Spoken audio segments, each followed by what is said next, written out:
All right, you guys. We are going over.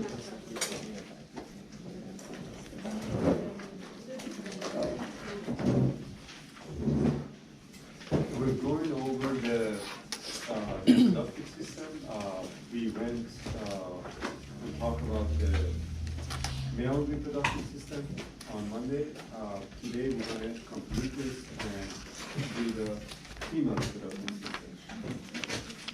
As you can see on the board, those are the components, which includes the ovaries, uterus, and uterine tube, vagina, and the cervix as well. So the sperm, during the sexual intercourse, is going to enter the vagina. All right? Now there are glands that produce acidic substances. Generally, this is important because of the fact that you wanted to prevent infection and microbial entrance. There are also a lot of mucus lining.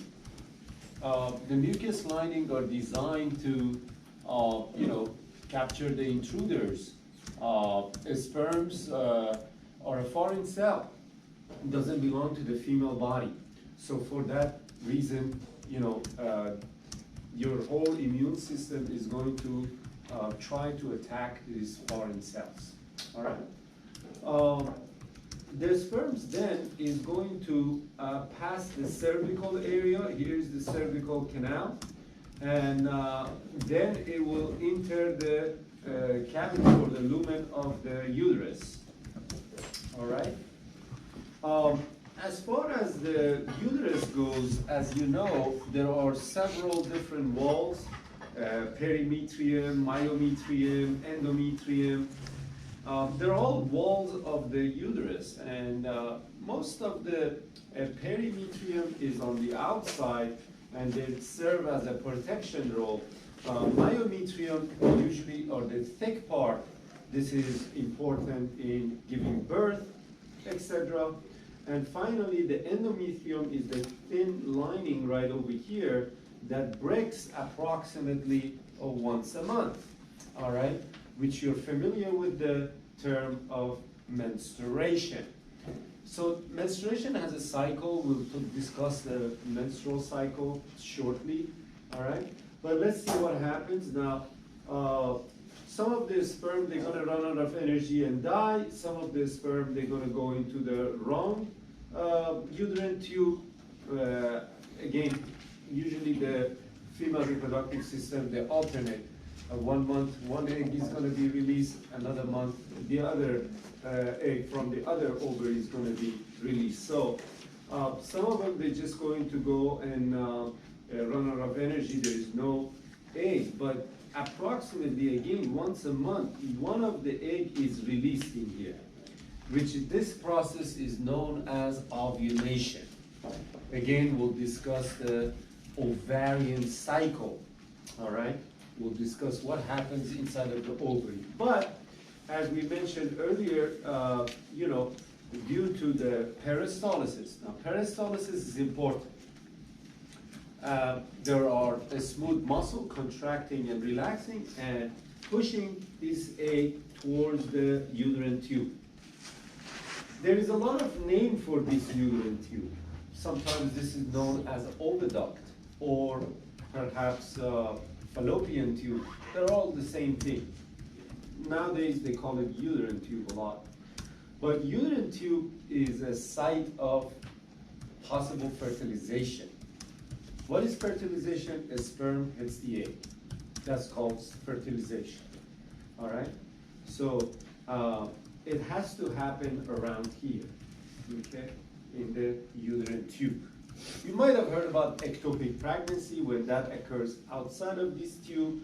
And again, once the sperm hit the egg, now you got full genetic material. Half of them was from the sperm, half of them from the egg. Now you got 46 chromosomes. Now these 46 chromosomes are inside of the cell, and the cell will start dividing. Again, the division part is mitosis. You already know about the steps of mitosis. I'm not going to go through it right now.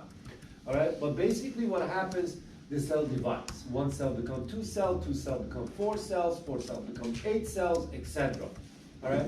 In the meantime, they're not staying there because the force of contraction is going to cause this dividing cell to move through, and the process of implantation happens where?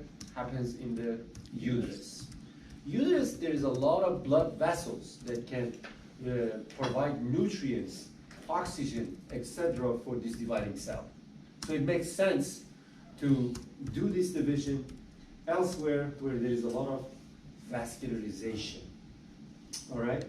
So this is in general what is happening, but there is a lot of hormonal control and the physiology involved. So what we would like to do is take a look at probably find out what happens in the ovarian cycle, okay?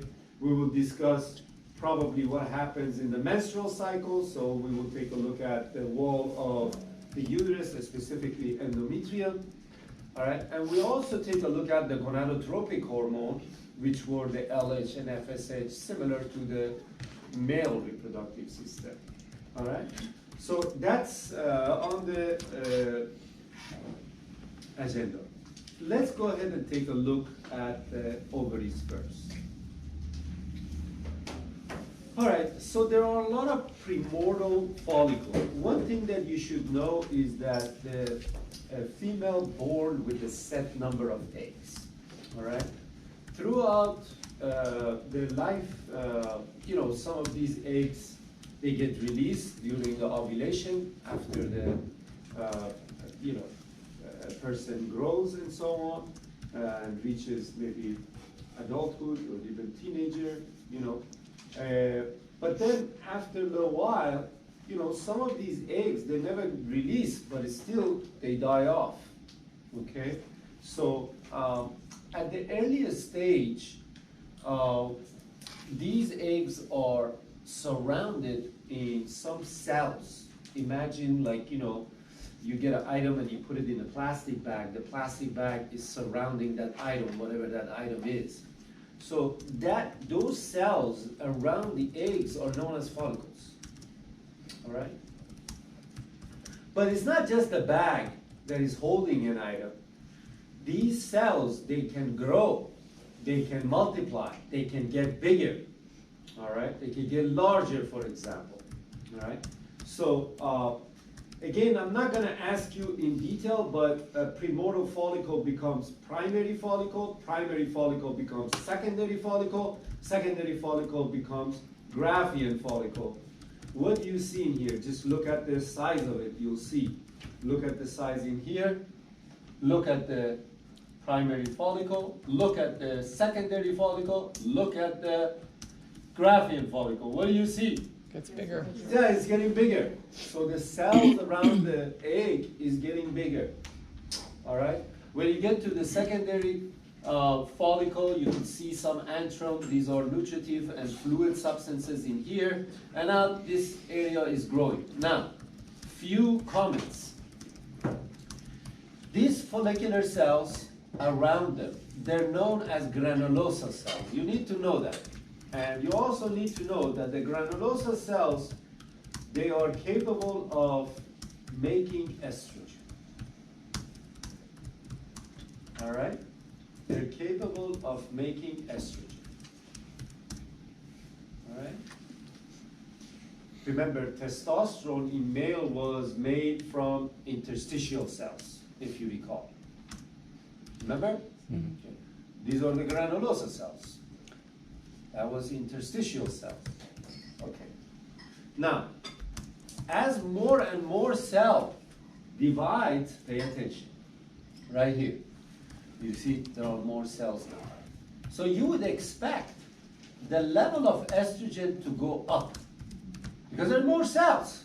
More cells, more production of the estrogen. So the level of estrogen, as the time passes by, as these follicles, they grow bigger, goes up basically. All right? Now, I'm going to put a timeline in here. from the primordial follicle all the way to end of the cycle is about 28 days, about 1 month. Around 14th day, 14th day, day 14. What happens?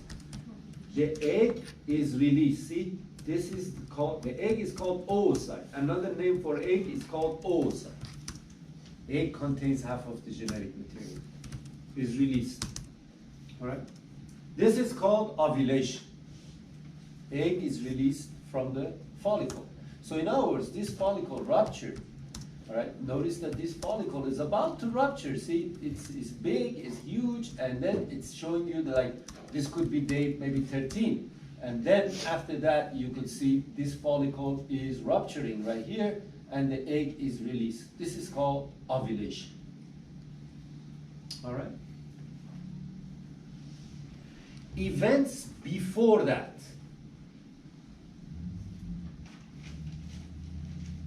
Events before that, in other words, from here, day 1 all the way to the day 14, this is sometimes known as pre-ovulatory phase.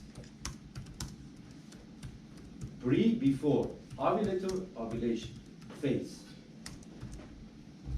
Also known as follicular phase. You could call it either one. Why follicular phase? Because it's all about the follicle. Follicle is selected, follicle is growing, follicle is getting bigger, follicle is rupturing. So basically it's follicular phase. Follicular means follicle, which is the same thing as pre-ovulatory phase. What does that mean? That means before the ovulation. Does that make sense? So this is day 1 to day 13? Day 1 to day 14. Oh, Yes. 14. Well, 14 is the ovulation. Okay. So right before that. So 13. 13 and whatever. Okay. Yeah. Okay. Close enough. All right. Next up, you have from day 14 all the way to the day 28. Don't think this as really magic numbers that it has to be exactly these 28 days, okay? All right? It might be a little bit off, depends on your nutrients, it depends on, you know, your stress level. A lot of things can play a role. Okay, I'm just giving you in a general way, okay? What you see when you read your book, all right? Now, from day 14 to day 28, this is called post-ovulatory phase. Post means after. Ovulatory phase. Which is also known as luteal phase. Luteal phase. Let's go ahead and take a look what is happening here now. All right, so the ruptured follicle is going to turn into a glandular structure known as corpus luteum. All right, so you can see a corpus luteum in here now.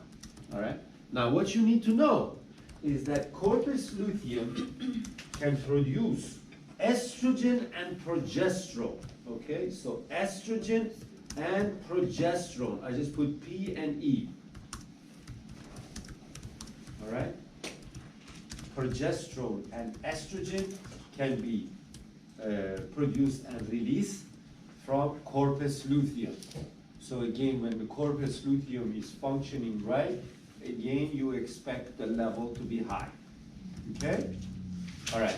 But if you look carefully, towards the end of the cycle, as we are approaching the 28th day, which would be right around here, you could see what is happening.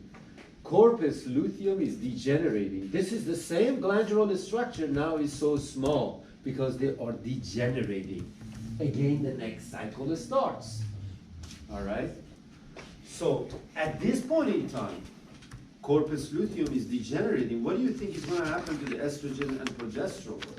It's going down because the corpus luteum is degenerating, right? They have less capability of producing those things. Okay? All right, so very well. Now that you learned about, that's it, that's ovarian cycle. That is ovarian cycle. That's all there is to it. Okay? Now we'll talk about a little bit of other cycle, what's going on. Okay?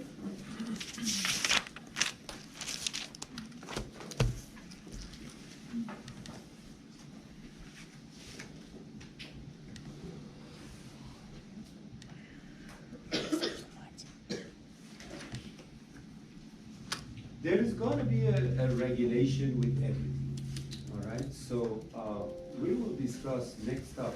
If you recall, we mentioned in male, which is similar in here, you had a hypothalamus. Hypothalamus was produced and released GnRH, gonadotropin, releasing hormone. This gonadotropin releasing hormone will go into the anterior pituitary.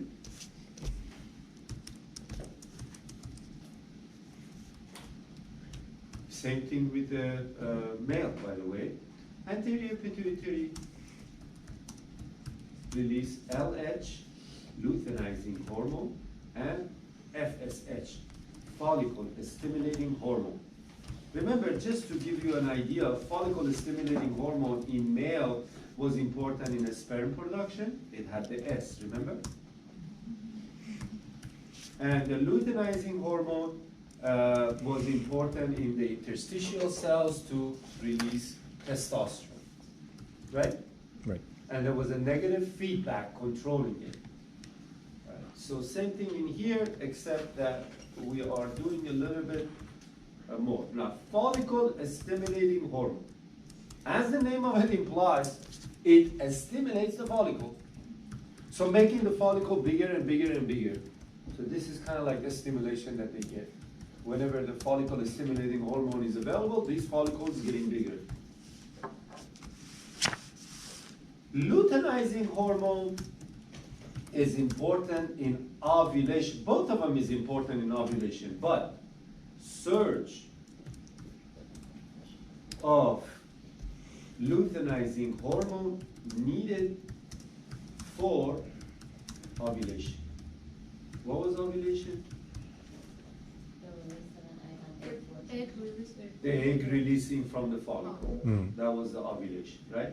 Now, we also need FSH, but to the higher degree, LH surge. Also, FSH surge, that means they have to be high in order for the ovulation to take place. All right? Now, a slightly elevated estrogen level, all right, is going to, now there are different levels. Imagine that this is a level that it could get. This is the level that we call it a slightly. Okay, so a slightly level of LH or almost full amount of LH has a different effect. All right. So whenever you have a slightly elevated estrogen level, all right, let's put it here somewhere, a slightly elevated estrogen level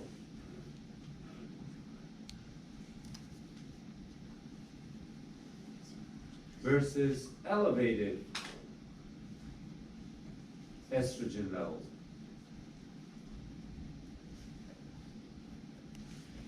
So a slightly elevated estrogen level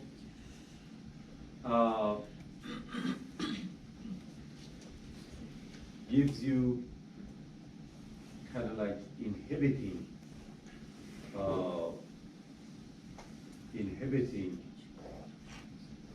I put minus. Inhibiting means like reducing the effect of GnRH, reducing the effect of LH, reducing the effect of FSH. Versus elevated estrogen, all right, at the higher level, elevated or high level is going to exert a positive feedback in here now. In other words, is going to have a stimulation of the GnRH and LH and FSH, if that makes sense to you. All right? So I will explain this to you shortly. If you can understand what's going on in this graph, I think it's going to help you tremendously. All right? So let's break it down. Right over here, you can see the ovarian cycle. So here is the follicular phase, ovulation, which is on 14th day. After that is a luteal phase. We call it also post-ovulatory phase. So follicle is growing, is getting bigger, all right? And you can see the level of estrogen is going up. We mentioned these are the granulosa cells. The granulosa cells, what do? They release estrogen. So the estrogen level, as the time passes by, all right, remember 28 days was approximately a month. It was the total cycle. So as more and more follicle is growing, more and more estrogen is being produced, all right? But up to here now is slightly elevated, all right? This is at the highest level. This is right before the highest level. So what is it before the highest level? It exerts a negative feedback in here. What that means, whenever it's slightly elevated, there is less FSH and less LH. FSH in here is the level shown in you red, and the LH is showing you in the black, all right? So the level is somewhat controlled in this case because the estrogen is at is slightly elevated at this point. We are here. However, this is the highest point. What do we say at the highest level of estrogen does? Cause the positive feedback or stimulate what? GnRH and LH. therefore what? LH and FSH, right? Mm-hmm. And take a look at right after it. Right after it, I mean, right here is the estrogen at the highest level. Look, is going up. Look, LH is going up. All right? So it's exerting a positive feedback or stimulating the LH and FSH. That's why it's going up. Now what happens right after that? The LH surge. I wrote that for you already, right? LH surge and FSH surge to a lesser degree, right? Look, this is at the highest point now.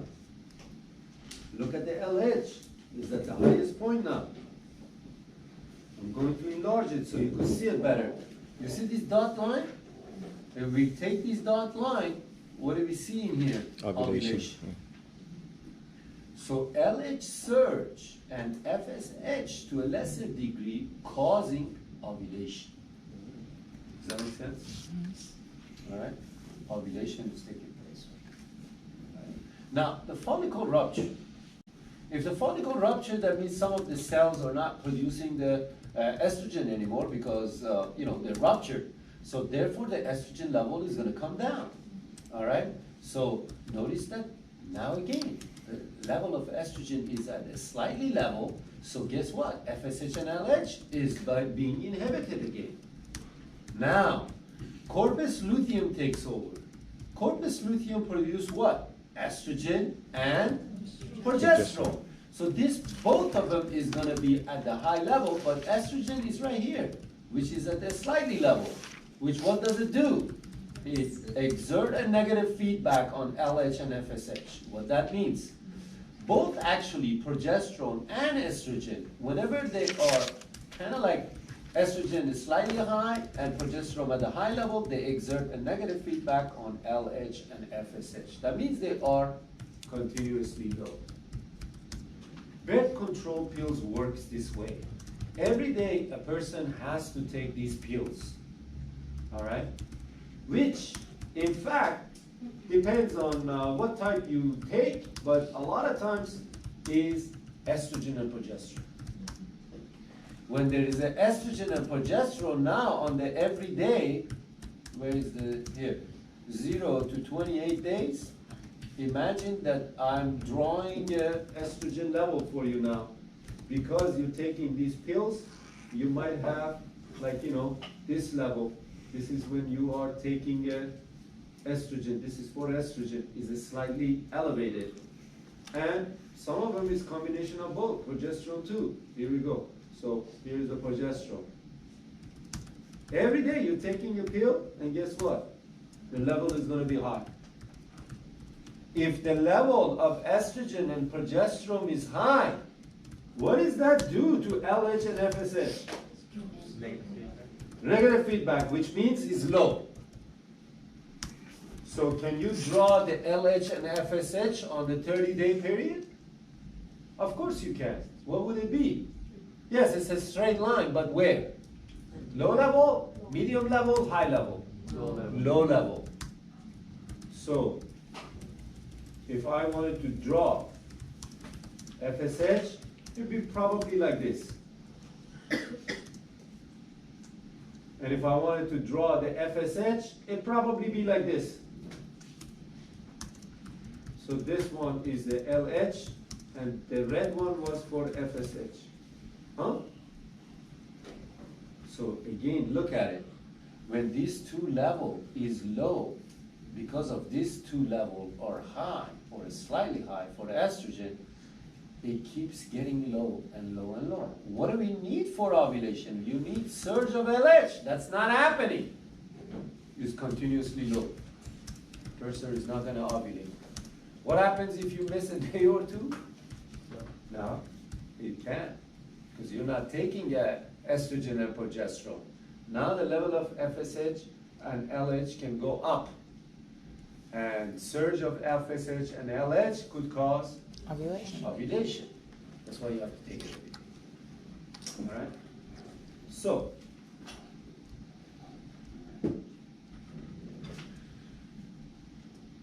estrogen can do a lot of other things. Estrogen is responsible for secondary sex characteristics in female. All right?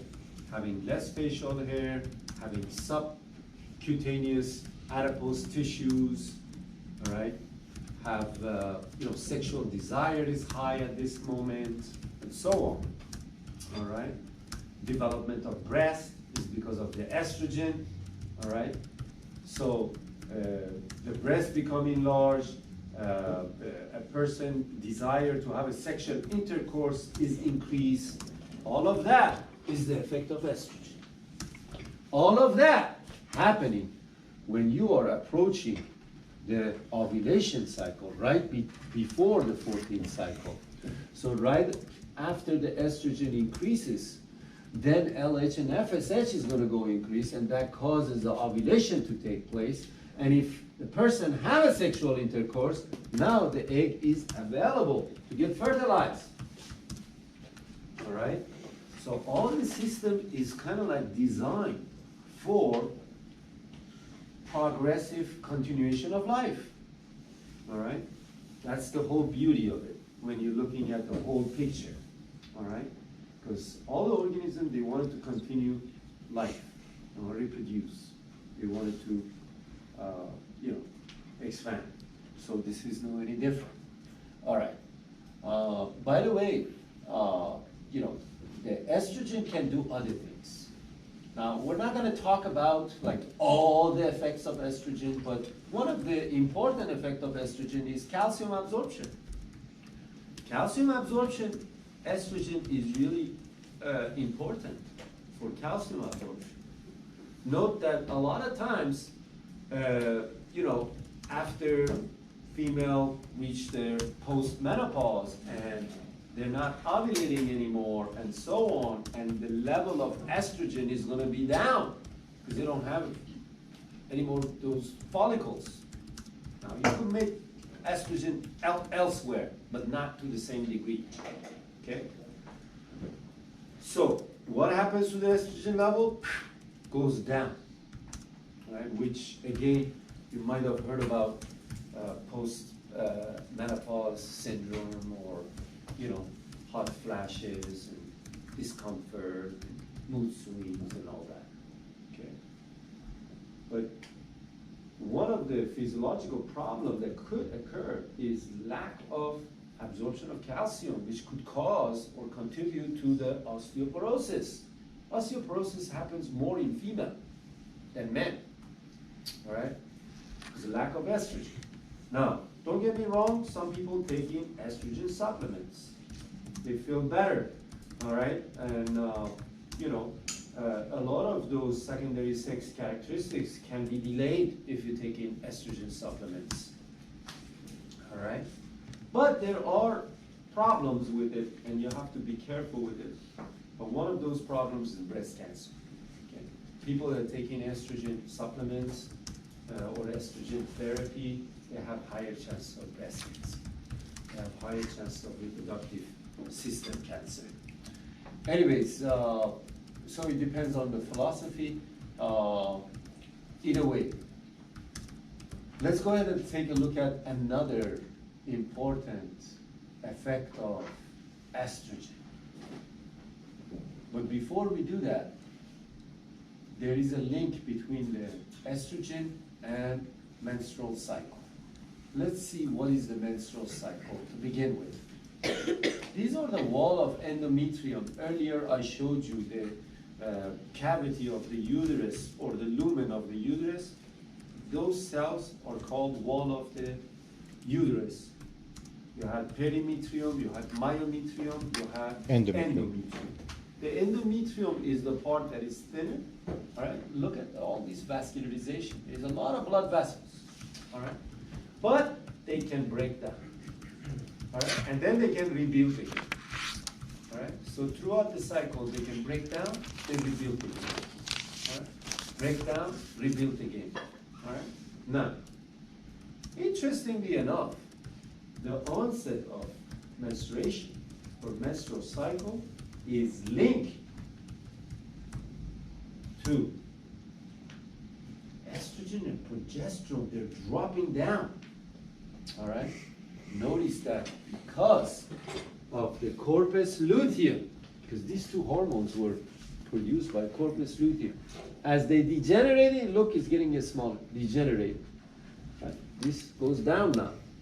Now is going to trigger the wall of the endometrium to break down. So the first 5 days, all right, is breaking down. This is called menstrual period, all right, or menstrual flow phase. The first now is the thinnest part. But guess what happens next? They rebuild, and then again they break down, going back to the same. Now let's go ahead and break this down. Right after the few days menstrual flow phase, you'll have what's known as a proliferative phase. Estrogen helps to rebuild these walls of the endometrium. Notice that the estrogen is high, they are rebuilding, making it more and more. So some of the target cells in there, they respond to the estrogen, and that initiates rebuilding process. So this is called proliferative phase. Proliferation means rebuilding process. Take a look at the blood vessels in there. The blood vessels are increasing in numbers as well.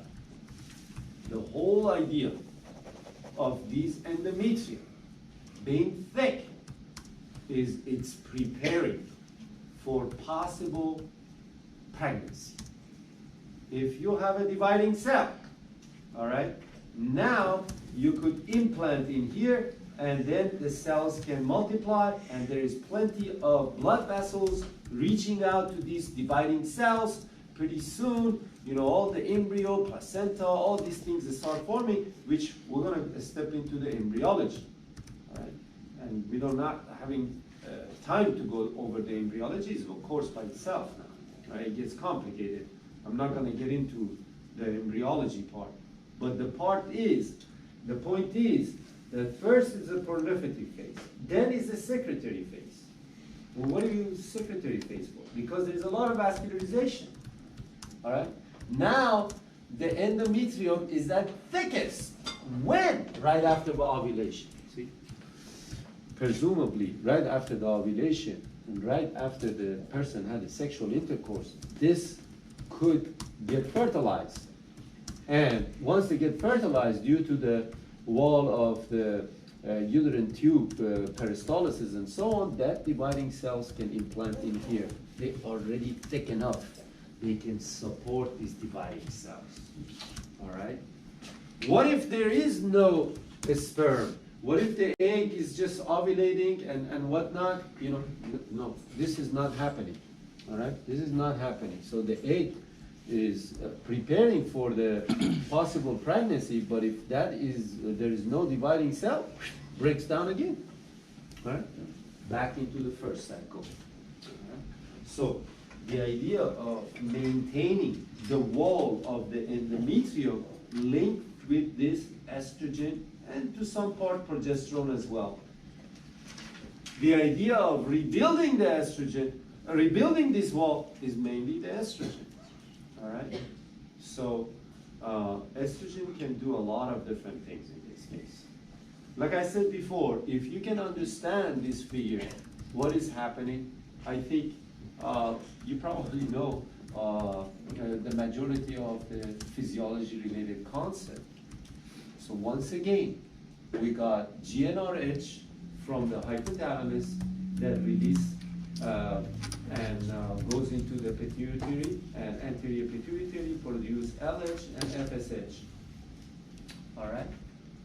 But these are at the low level now. FSH, what does it do? It's the follicle stimulating hormone. So those hormones, they're getting bigger. That's what we see here. See, it's growing follicles right here. Right here is growing. So follicle helps out. Luteinizing hormone also is being produced, but they're both at the very low level now. All right? Why are they low level? Because estrogen is slightly high. All right? When there is a slightly high level of estrogen, all right, then the LH and FSH remain low. See, this is still low. These two are still low.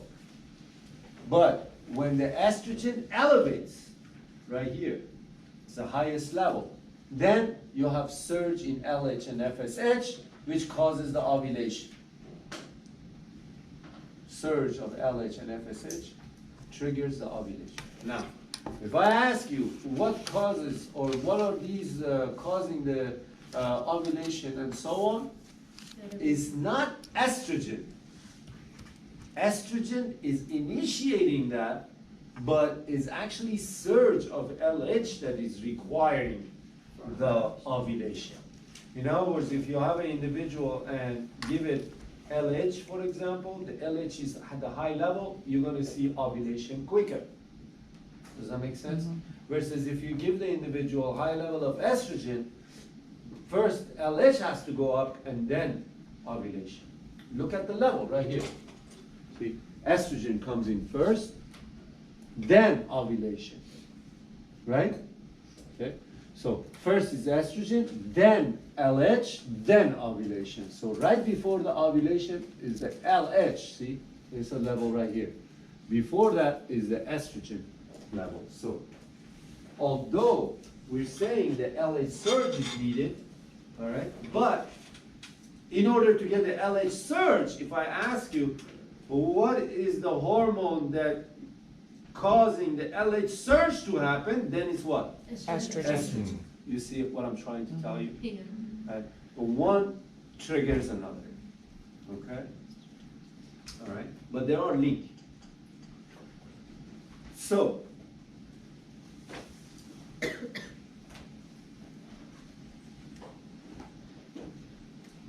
to watch out for, unfortunately, these days, you know, you have all kinds of cancer popping up, mostly because of environment, mostly because of the things that we eat, sometimes genetic parts, sometimes, you know, unknown, different things, all right? But from what I've heard and studied and so on, you gotta understand, you know, that there could be factors that you could control. All right. So again, eating better diet. Okay.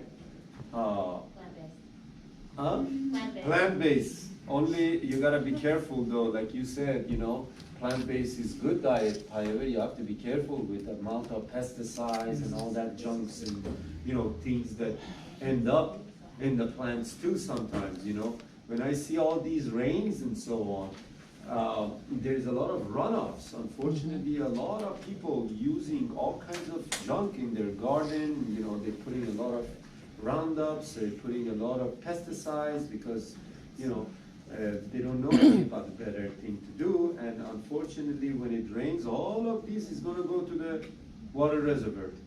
Okay? And we end up drinking it sometimes. We end up absorbing it with the roots of the trees and so on. And so I don't know where you can cut the line. But anyways, one thing that you need to think about is obviously sexual transmitted diseases. All right?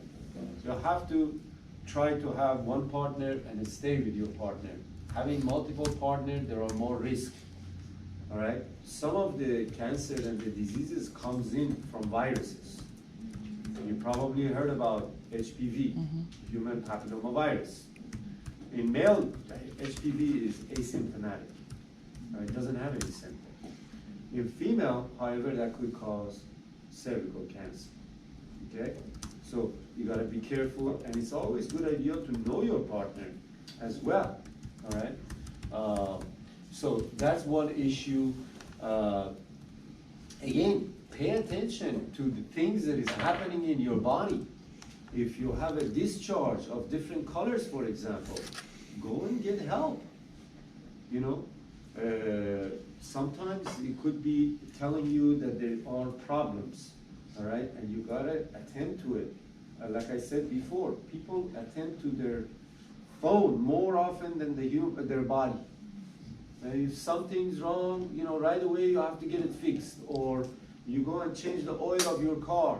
You know, things that really doesn't matter, all right, that much. And yet, when it comes to human body, oh, I don't want to go, maybe next year, you know, I'm perfectly fine. You know, and you keep ignoring the signs that you see. Be careful with that. Another thing it's probably you should prevent is try not to put your cell phone into the front pocket. The cell phone emits certain radiation. If you're charging your cell phone, if you have laptop, for example, charging it, etc., not a good idea to put it in your laptop, in your lap and doing your work for many hours. First of all, it gets heated up, right? And again, there could be some of the cancers are linked to electrical field. You have to be careful with that, all right? So again, they did a lot of studies in rats. They put in a lot of cell phone and the microwaves and things like that.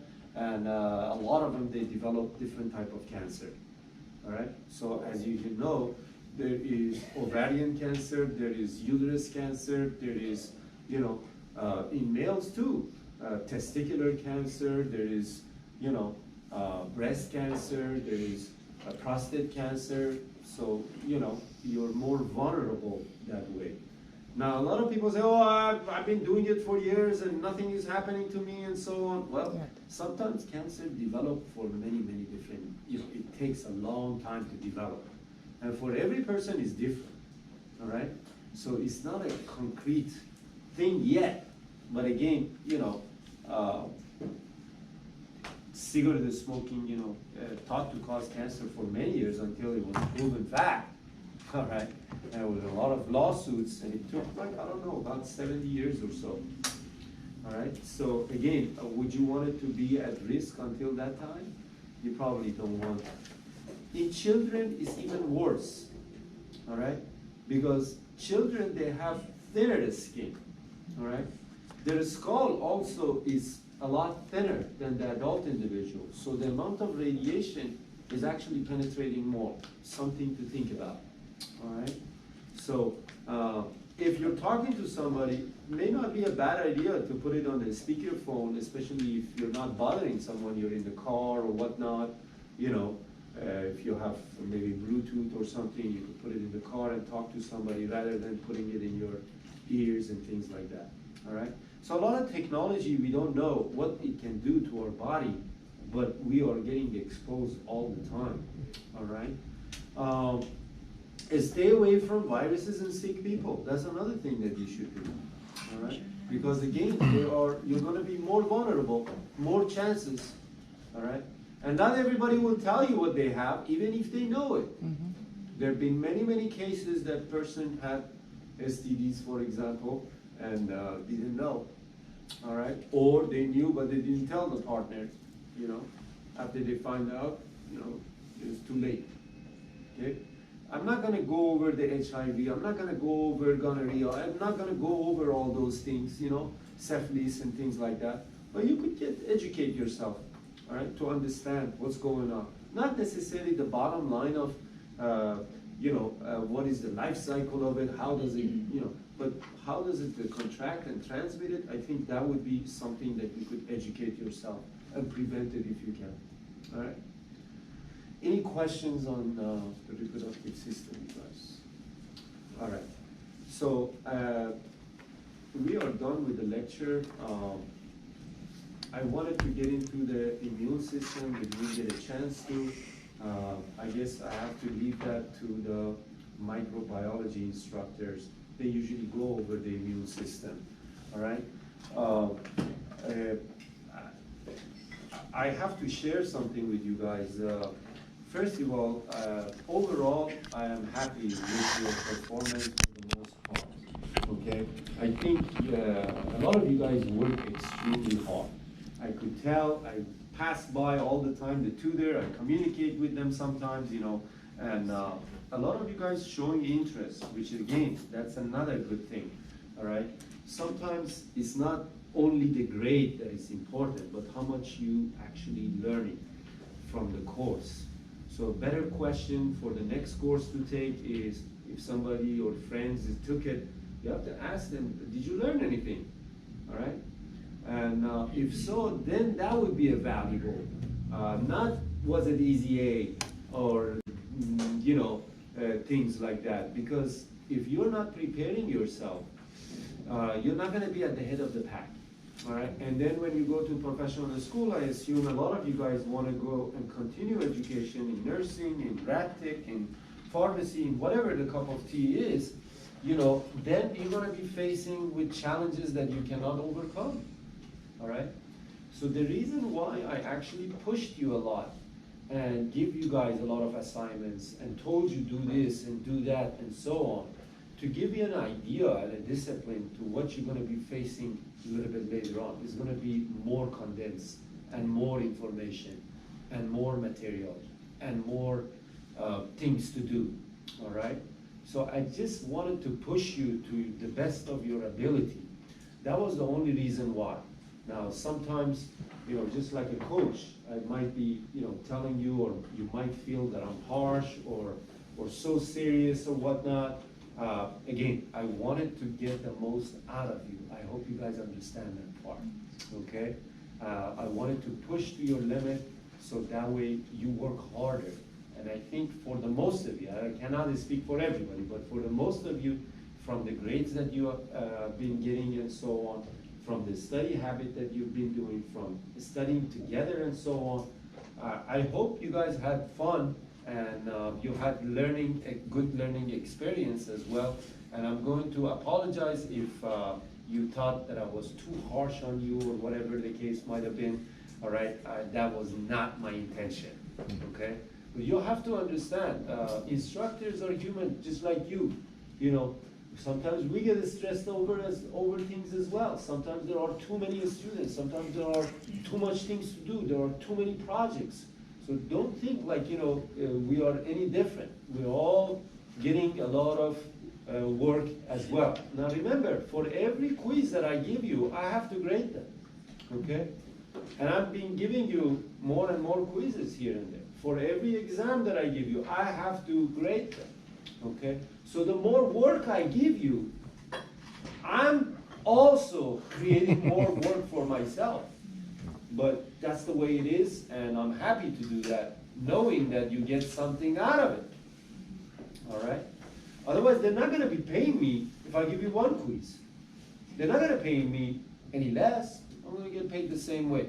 If I give you 2 exams, I'm gonna get paid the same way. If I make everything just as Scantron, I'm gonna get paid the same way. If I do minimum work, I will get paid the same way. Nobody's gonna come in and say, oh, how come you're assigning so many things to your students, or you're doing less? Nobody. Nobody. Trust me. But I think you know as well as I know, I don't cheat you.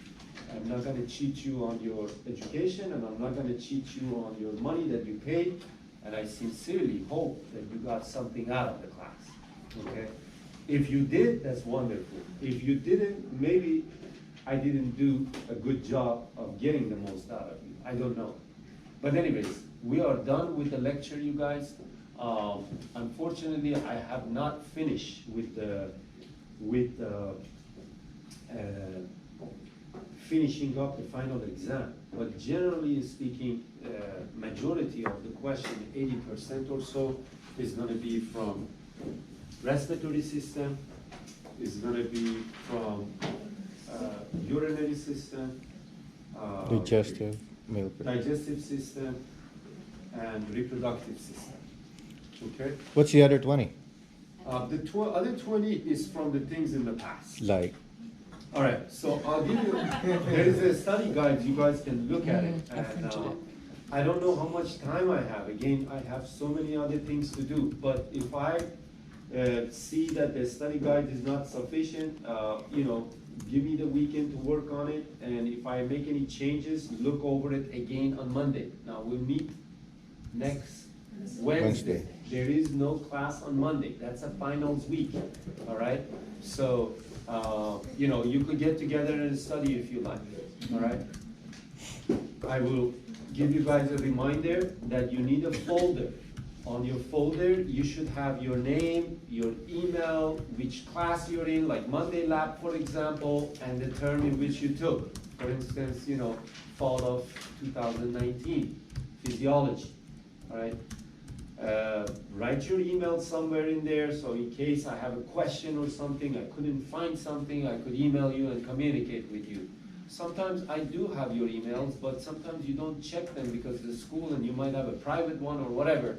So write the one that you checked, that's for that. All right? Next up is the table of contents. All right? And according to the table of contents, you put in your work. Organize them so it won't be a nightmare for me to things to find. Yes? Oh, you haven't uploaded your table of contents. I haven't? I Yeah, thought I no, it did is, last it time. is. It's under syllabus. Oh, is You it have to syllabus? click on syllabus and then the table of contents is there. Okay, so look under the syllabus, you guys. Yes, the final will be in this room, I believe, yes. 7:30? 7:30. Whatever I put on for you, I can't remember, was it 7 7:30. or 7:30? It says 7:30. Okay, if it says 7:30, then we gotta meet at 7:30. Yeah. The final is only 2 hours, you guys. All right, so you'll be done by 9:30. There is no grace period. So come on time, I'll give it to you, all right? But come in time, like maybe 5 minutes earlier so you could submit your stuff. Now, what I usually do, I'll just glance through them to make sure that you got everything, all right? If you don't have something, I might just tell you after you come in to return your exam, I tell you, oh, what happened to your peer evaluation, for example, okay? But try not that to happen to you. Just go through the table of contents and make sure you got all the components in, okay? All right? Now, you also need to turn in the rough draft and the final paper.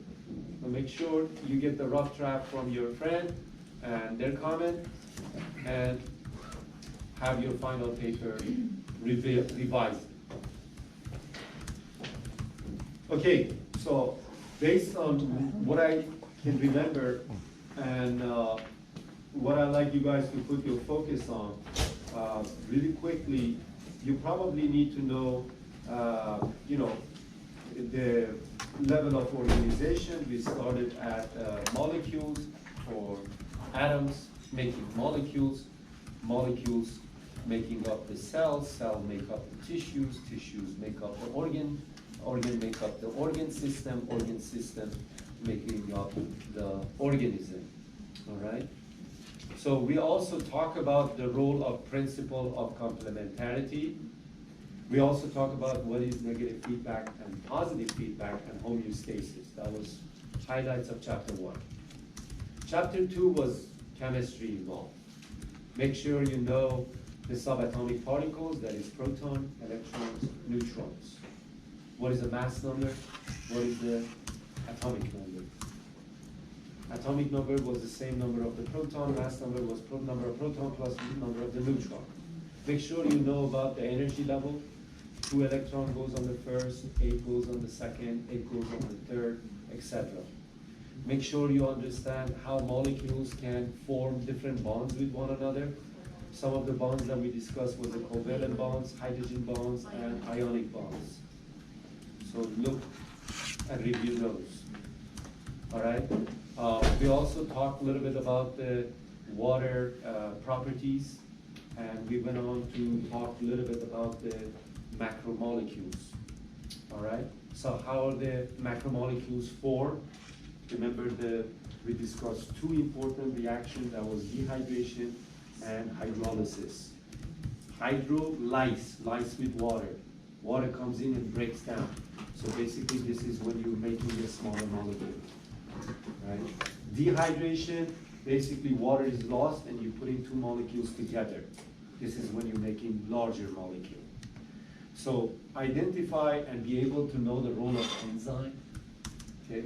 Enzyme is speed up the reaction, lowers the energy of activation, has an area for the substrate to bind, and basically we can break things, we can make things to speed up the reaction. We discussed that 3 factors affecting the enzyme was temperature, pH, and salt concentration. We also discussed about how we can make more DNA, basically know the DNA ruling. If you have the A on the other strand should be T, and G's and C's, they pair up with one another, you have double-stranded. Understand how you can do the transcription, how you can do the translation. Very simple. All right? You know the rules, right? Yeah. There's no T in messenger RNA, in any RNA to begin with. Yeah. So you could look at those. All right? We also talk about the transport system. By now you're expert in that. You need to know passive transport, which includes diffusion, facilitated diffusion, and osmosis and filtration. Okay? Those were the passive transport. Active transport, those are the sodium-potassium pump, secondary active transport, exocytosis, endocytosis, they all require ATP. You know the example of them, all right? So you probably need to know the NMJ, neuromuscular junction, all right? And the events that took place there, all right? Neurotransmitter acetylcholine releases, you know, all that stuff. Okay? If you go back and review and look at the animation, I think it would be sufficient, because you know it already. We discussed about the cross-bridge cycle, all right? How the actin and myosin Right. are involved, right there. All right, so then after that, we went to the nerves. You probably wanted to review your sympathetic and parasympathetic activities. Right? I give you a lot of examples on those. All right, and you probably wanted to understand how you can initiate the action potential. This was all about action potential. How the communication between the neuron works. All right, and the idea of voltage-gated channels. All right, leak channels, sodium-potassium pumps. So again, look at the animation and review those. All right, nothing too much detail. Like I said before, 20%, I cannot ask you all the questions. I can only ask you a few questions. I may not be able to ask all these questions. Don't get disappointed. You studied so much on the previous stuff, and I'm not asking that many. Because again, it's 20% only. So have that in mind. I'm just giving you the highlights. okay? Not a whole lot, you should focus on the, you know, the eye, the ear, you know, those, the taste, things like that. Those were the special senses.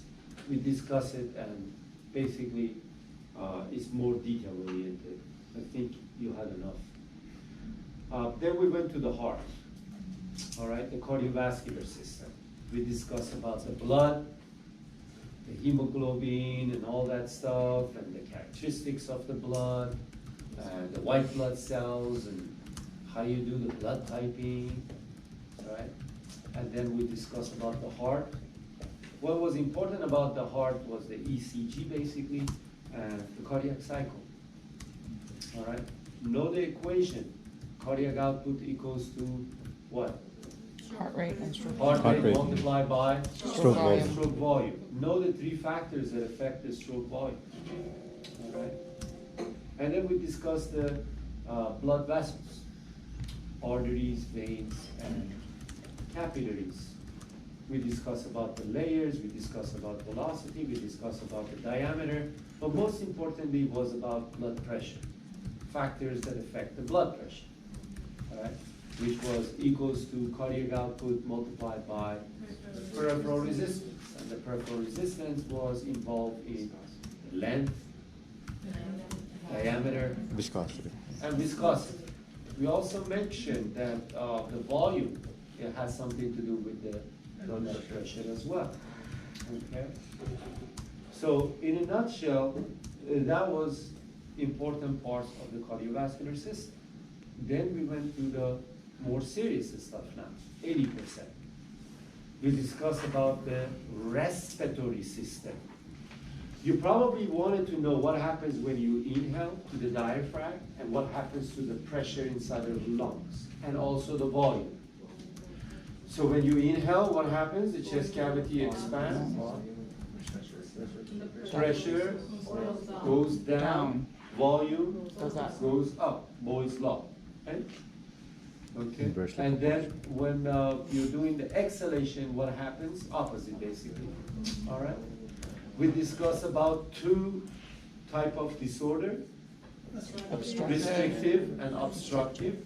Make sure you understand. One is for the expansion problem, the other one is the flow problem. A different example of it now. Asthma was what? Flow problem. That's correct. Okay. Deformity of thorax, what was that? Restrictive. Restrictive problem. Kyphosis or hunchback was what? Restrictive. Restrictive problem, right? Okay, so we discuss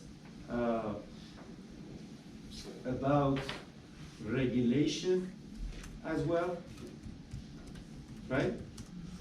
And the role of chemoreceptors. There were two kinds of chemoreceptors, central chemoreceptor and the peripheral chemoreceptor. Peripheral was same location as the baroreceptor, carotid arteries and aortic arch, versus the central chemoreceptor was in the brain, specifically in the medulla and pons. All right. What did they detect mostly? CO2. CO2. They can also detect the hydrogen ion as well as what? Lower oxygen. But majority of it detect carbon dioxide. Make sure you understand that equation. Carbon dioxide combined with water give you the carbonic acid, which gives you the bicarbonate plus the hydrogen ion. Right. Make sure if you have higher amount of carbon dioxide, which was actually the PCO2 area, what happens? The system shifts this way, blood is going to get acidic because you're producing more hydrogen ion now. Right? Okay. Make sure you understand how the gases are being transported. We mentioned majority of the oxygen was via the hemoglobin. All right? 98.5% or so, right? But the rest was dissolved in the plasma. How about the carbon dioxide? We discussed so many different ways how we could deal with this carbon dioxide now. Yes, 10% of it can go in the plasma, with 7% of it can combine with water, but that would be a slow process because you don't have much enzyme in there. Some of it will be just dissolved in the plasma by 3% or so, not a whole lot. all right? So total about 10%. 90% of them is gonna go where? To the red blood cell. And majority of that, which is 70%, is gonna convert to the bicarbonate and hydrogen ion, that's right. Some of them is gonna be combined with the hemoglobin, but majority of it is converted. So make sure you understand and also look at the enzyme that is involved. Carbonic anhydrase was important in that case. Make sure you understand the role of a spirometer. I hardly see anybody do it. You guys took my data. Right? What was the spirometer for? You probably need to measuring the lung volume. Vital capacity was important. Remember that. All right, so look up on the definition of vital capacity and make sure you remember. 3 things are important for accurate vital capacity measurement. Yes, age, height, and sex. Because you have to look it up on the data, right? Okay, so I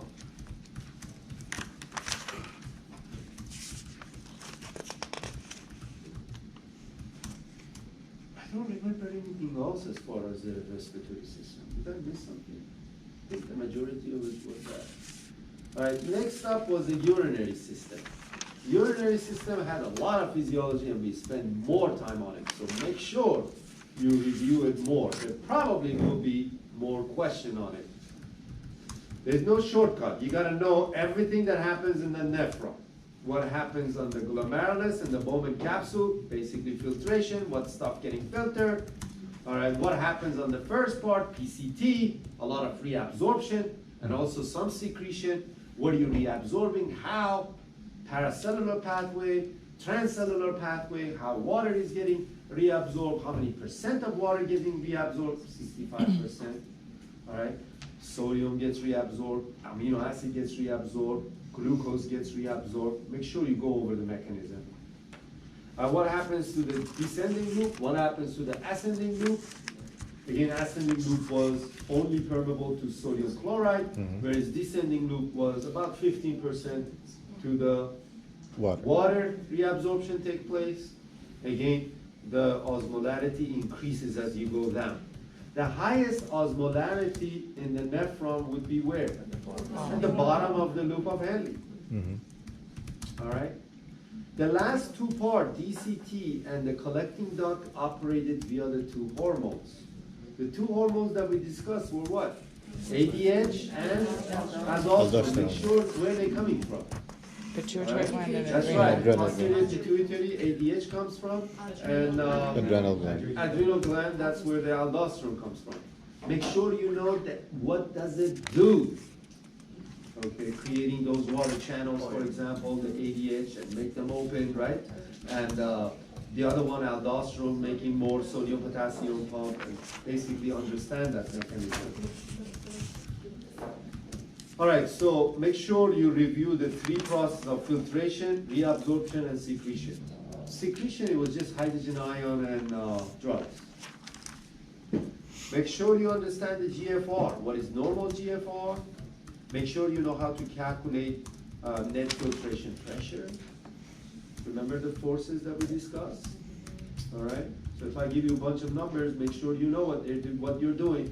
Similar to the quizzes I gave you, all right? Some of you guys, I don't know why you multiply things by each other. I have no idea why you multiply things by one another. Some people getting like a huge number, and to me, that means, you know, you really didn't study that part. You're just guessing that you have to multiply these numbers. And so, again, understand what's going on. All right, factors that affecting, or factors that can regulate the GFR. We talked about 4 different mechanisms. Myogenic mechanism, tubuloglomerular mechanism, what else? Neural mechanism, and renin-angiotensin mechanism. Make sure you know the enzymes. Which enzyme is involved? Renin converts what? Angiotensinogen to Angiotensin 1. What enzyme converts angiotensin 1 to angiotensin 2? The ACE. ACE. ACE. All right. AC. And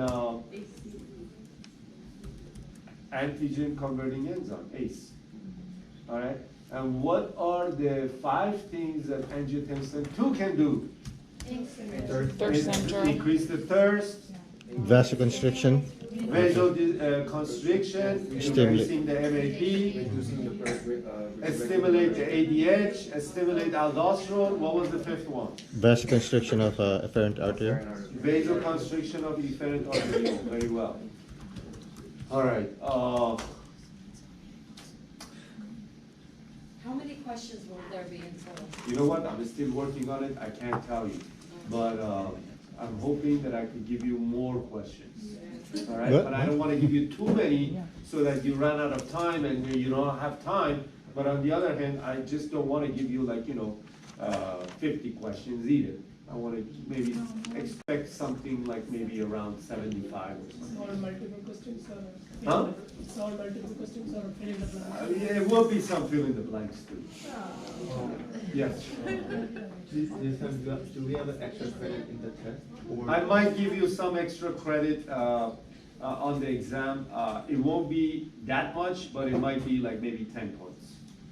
So there'll be maybe 5 extra questions. If you could answer them, you can get 10 points extra credit. All right? Thank you. You're welcome. You guys deserve that.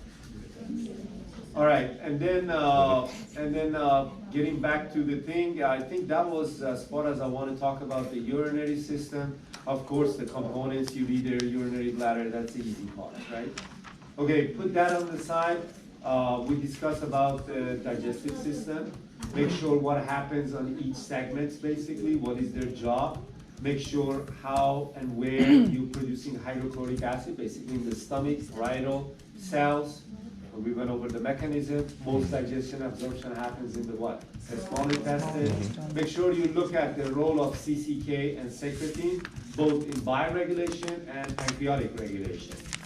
Make sure you understand pretty much these questions that I ask you. All right, those are the important parts of it. Make sure you know the different parts, what they do. Okay. Make sure you review the 6 steps of food processing, that is ingestion, propulsion, all that stuff that Right. we discussed. Absorption, digestion, Defecation. mechanical digestion and chemical digestion, and followed by elimination or defecation, right? Okay, so that summarizes pretty much the digestive system. Yes? I did have one question about the 6 steps of the food process. I'm seeing that in different places, propulsion. Sometimes it's second in order, sometimes it's fourth in line. Don't need Does to it know it matter? in order. Okay. Because it can happen It's all mixed up. Yeah, I mean, Okay. Here's Okay. the good example of that. I'm glad you asked that. Okay, like for example, in the mouth is not just ingestion. Right? There's 3, yeah. There's a Yeah, chemical there's digestion. chemical too. There is Mechanical, mechanical right, digestion. okay. Okay, so yeah, it's not per se Okay. important in knowing the order. Just know that there are 6 steps and what they are. Okay, make sure you understand the role of peristalsis and epiglottis. All right, role of epiglottis and peristalsis. Okay, and I believe the reproductive stuff. I mean, you just knew. I just went over that. So you'll have about 1 week to review that. All right. Again, I strongly urge you guys to formulate a study group. Go over that. All right, and look at the things to know list on the guidelines. I might just add to it, I don't know, maybe over the weekend I'll work on it some more. By then I'm hoping that I can finish up with the exam, right? But I'm working on it. So far I'm up to 30 questions only, okay? So that's how behind I am, okay? Any questions? Yes? Reproductive is limited only to what we talked about? Yes, just concentrate on those that we discussed, okay? Role of acrosome, role of, LH, FSH, in both sexes, secondary sex characteristics, know the accessory glands in male. For example, what is the role of seminal vesicle, bulbourethral gland, prostate gland? Hey, we just had it on Monday, you guys, so I'm sure you either didn't have time to study it or things are fresh already. So I'm not going to repeat them though. All right, it's pretty much everything that I went over. All right, any other questions? Yes? It's not really essay question, it's just fill in the blank question. Is it gonna cover like everything or just? Just concentrate on the 80%. Yeah, just those. All right? Okay, we have some presentation, you guys, so please bear with everybody else. Remember, they spend a lot of time working on it, and the least I could ask you is respect, and obviously try not to make too much noises, making them nervous and things like that. So far, we had a 2-group went in already, and they did a good job. So let's continue that. It'll be over very soon. All right. So you guys wanted to go first? Okay, come on up.